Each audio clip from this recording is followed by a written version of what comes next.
10 کام نہ کریں ورنہ آپ کو 10 سننا پڑیں گی۔ جس معاملے میں آپ کا تعلق نہ ہو اس میں داخل نہ ہوں۔ کہیں ایسا نہ ہو کہ آپ کو بڑے رد عمل کا سامنا کرنا پڑے۔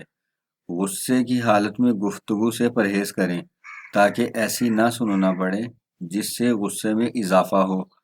کسی مغرور شخص کی تعریف نہ کریں تاکہ آپ حقارت آمیز سلوک سے بچ جائیں۔ آپ کسی ایسے شخص سے شکایت نہ کریں جو آپ کے مقام کو نہیں جانتا۔ ممکن ہے اس کے جواب سے آپ کی تکلیف میں اضافہ ہو جائے۔ جاہل شخص سے ناراضگی کا اظہار نہ کریں تاکہ اس کی جانب سے جواب پر آپ کو زیادہ غصہ نہ آ جائے۔ جو آپ کے ساتھ ذلت آمیز سلوک کرے اس کو نصیحت نہ کریں، اس کا رد عمل آپ کو مصیبت میں نہ ڈال دے۔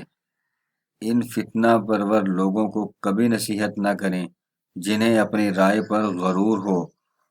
وہ آپ کی رائے کو حقیر سمجھے گا۔ جھگڑا کرنے والوں سے کلام نہ کریں کہ ان کے غصے میں مزید اضافے کا باعث ہو کر ان دو میں تیسرے آپ بن جائیں گے۔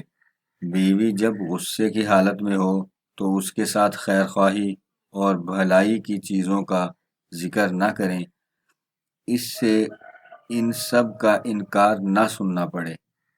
اپنی جاہل اولاد سے غصے میں کوئی ایسی بات نہ کہیں کہ ان کا رد عمل آنے کے بعد آپ کہہ رہے ہوں کاش وہ میری اولاد نہ ہوتے۔